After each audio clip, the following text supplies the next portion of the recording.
नमस्कार दोस्तों, स्वागत है आपका हमारे चैनल देव भक्ति की शक्ति में। दोस्तों, आज के वीडियो में हम परिवार के बुजुर्गों द्वारा हमारे दैनिक जीवन में रोज दी जाने वाली सीख संस्कार के महत्वों को समझने का प्रयास करेंगे। तो चलिए वीडियो को शुरू करते हैं। हमें केवल भगवान से डरना चाहिए, मनुष्य से क्या डरना। मेरी माँ हमेशा यही बात कहती थी। हमारे माता पिता न जाने बचपन से लेकर बड़े होने तक अपने बच्चों की भलाई के लिए कितनी तरह की सीख देते हैं। माता ने धीरज से कुशलता के साथ काम करना सिखाया, धैर्य रखने की शिक्षा दी। दोनों ने सिखाया कि ईमानदारी और बिना धोखेबाजी से अपने कर्तव्यों का पालन करना सिखाया। दोस्तों, घर में अच्छे संस्कार डालने का काम भी घर के बड़ों का ही होता है। हमारे घर में प्रतिदिन जिन नियमों का पालन किया जाता है, उन नियमों पर हमारे घर की परिस्थिति निर्भर करती है। हमारे घर में यदि प्रतिदिन अच्छी बातों का पालन किया जाता है और घर के लोगों में नियम बांधता हो तो वहां हमेशा सुख, समृद्धि और शांति रहती है।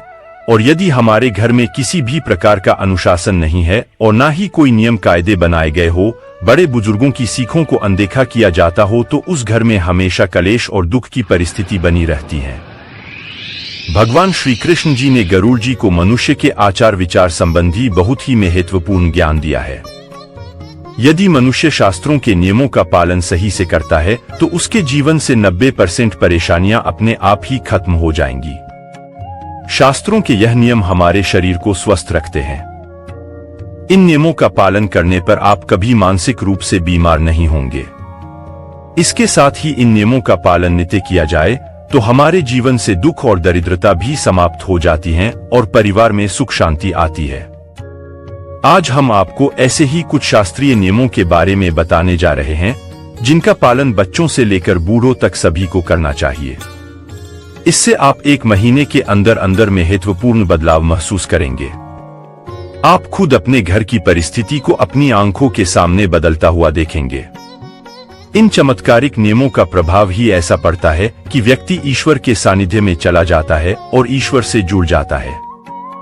तब उसके जीवन से सभी प्रकार के दुख खत्म हो जाते हैं। तो चलिए जानते हैं उन महत्वपूर्ण नियमों के बारे में। दोस्तों, वैसे तो हमारे सभी धर्मशास्त्रों में प्रातःकाल सूर्योदय से पहले ही उठने के लिए सर्वोत्तम समय माना गया है, लेकिन आजकल की अनियमित दिनचर्या में यह असंभव सा लगता है। फिर भी हमें सुबह जितनी जल्दी संभव हो उतनी जल्दी उठने की कोशिश करनी चाहिए। आंख खुलते ही सर्वप्रथम ईश्वर का नाम लेना चाहिए और नित्य कर्म से निवृत्त होकर ईश्वर की पूजा आराधना से अपने दिन की शुरुआत करनी चाहिए। ऐसा करने से आपके तन और मन में नई चेतना और सकारात्मक ऊर्जा व्याप्त होती है, जो दिन भर आपको अच्छी बातों की ओर प्रवृत्ति करती है। यदि संभव हो तो सूर्योदय के समय सूर्य देवता को अर्घ्य जरूर दे। सूर्य देवता को अर्घ्य देने के साथ ही सूर्य नमस्कार करने की भी आदत डालें। सूर्य नमस्कार एक सर्वांगीण व्यायाम होने के साथ ही सूर्य देवता के प्रति अपनी कृतज्ञता व्यक्त करने का माध्यम भी है। सूर्य मंत्रों के साथ सूर्य नमस्कार करने से मानसिक प्रसन्नता और शांति मिलती है और साथ ही निरोगी काया और जीवन के प्रति उत्साह भी जागृत होता है। सूर्य भगवान की विधि विधान से पूजा आराधना करने पर शरीर से शारीरिक और मानसिक बीमारी खत्म हो जाती है। इसलिए प्रतिदिन सूर्योदय के समय सूर्य देवता को नमस्कार करने की आदत डालें। दोस्तों, कुछ पेड़ पौधों को ईश्वर का विशेष आशीर्वाद प्राप्त रहता है। ऐसे पेड़ पौधों की हमारी हिंदू संस्कृति में भगवान की तरह ही पूजा की जाती है। ऐसा ही एक अत्यंत पवित्र पौधा है तुलसी का पौधा। यह पवित्र पौधा हर हिंदू के घर में होना ही चाहिए।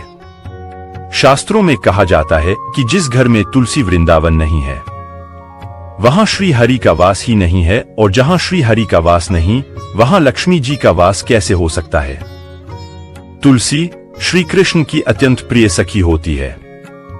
सुबह तुलसी को जल अर्पण करने से और कुछ समय तुलसी के पौधे के पास बैठने से अत्यंत शुद्ध और पवित्र हवा हर श्वास के साथ हमारे शरीर में प्रवेश करती है, जो हमें दिन भर सकारात्मक रहने में सहायता करती है।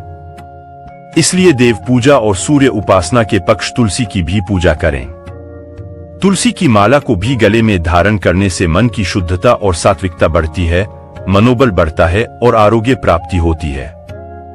दोस्तों, हम अक्सर किसी पूजा पाठ के बाद या तीज त्योहार पर ही अपने माथे पर तिलक लगाते हैं, लेकिन हमारे शास्त्रों में प्रतिदिन माथे पर तिलक, कुमकुम, चंदन, केसर, हल्दी और भस्म लगाने का शास्त्रीय, तांत्रिक और वैज्ञानिक आधार पर महत्वपूर्ण बताया गया है। माथे के बीचों बीच इन सभी में से कोई एक भी चीज लगा लेने से व्यक्ति के मन की एकाग्रता बढ़ती है, मानसिक तनाव कम होता है, आध्यात्मिक शक्ति बढ़ती है, जिससे तन और मन में शुद्धता का अनुभव होता है और बुरी शक्तियां चाहकर भी हमारे आसपास नहीं आती है। इसलिए प्रतिदिन पूजा के बाद अपने माथे पर तिलक लगाना चाहिए। दोस्तों, घर में रोज शुद्ध और सात्विक भोजन बनाना चाहिए और सबसे पहले भगवान को भोग लगाकर फिर सब में खाना चाहिए। हमेशा पहली रोटी गौ माता की और आखिरी रोटी कुत्ते की निकालनी चाहिए और उन्हें खिलाना भी चाहिए। संध्या काल में भी नियमित रूप से अपने पूजा स्थान पर दीपक अवश्य जलाए। साथ ही संभव हो तो घर के सभी सदस्य मिलकर ईश्वर की उपासना करें और श्लोक, भजन या मंत्रों उच्चार करें। भगवद गीता या रामायण जैसे पवित्र ग्रंथों का पठन करना भी श्रेष्ठ होता है। इससे घर का वातावरण सुखद और शुद्ध होता है और साथ ही घर के लोगों में सुसंस्कार भी जागृत होते हैं। शाम को तुलसी के पास भी दिया जलाए। घर की सारी नकारात्मकता चुटकियों में दूर हो जाती है। घर में नियमित रूप से छोटे ही सही लेकिन धार्मिक अनुष्ठान आयोजित करते रहे। इससे आपका पुण्य द्विगुणित हो जाता है। दोस्तों, जिस प्रकार हमें सुबह उठकर सबसे पहले ईश्वर का स्मरण करना चाहिए, उसी तरह रात्रि में सोने के पहले भी ईश्वर को स्मरण करके ही सोना चाहिए। हर अच्छी बात के लिए आभार प्रकट करना चाहिए और हर गलती की क्षमा मांगनी चाहिए। घर में रोज अपने बड़े बुजुर्गों को प्रणाम करने की आदत डालें और उनके बहुमूल्य आशीर्वाद की सौगात प्राप्त करें।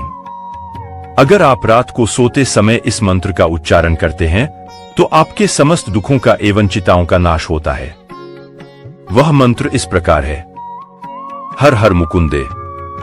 मान्यता है कि ये मंत्र दिमाग को शांत करके अच्छी नींद लाने में सहायक होता है। कहते हैं कि इस मंत्र के उच्चारण से सारे अंदर के डर हट जाते हैं और दिमाग को मानसिक बाधाओं से बाहर निकलने में मदद करता है। इसके अलावा आप इस मंत्र का उच्चारण भी कर सकते हैं: या देवी सर्वभूतेषु शक्ति रूपेण संस्थिता, नमस्तस्य नमस्तस्य नमस्तस्य नमो नमः। तो दोस्तों, इस प्रकार से अगर आप नित्य इन नियमों का पालन करते हैं तो मां लक्ष्मी और भगवान श्री कृष्ण की कृपा आप पर सदैव ही बनी रहेगी। उम्मीद है आपको यह जानकारी अच्छी लगी होगी। वीडियो को लाइक जरूर करें और कमेंट में जय श्री कृष्ण और जय मां लक्ष्मी अवश्य लिखें। साथ ही चैनल को सब्सक्राइब करना न भूलें। आप सभी का धन्यवाद।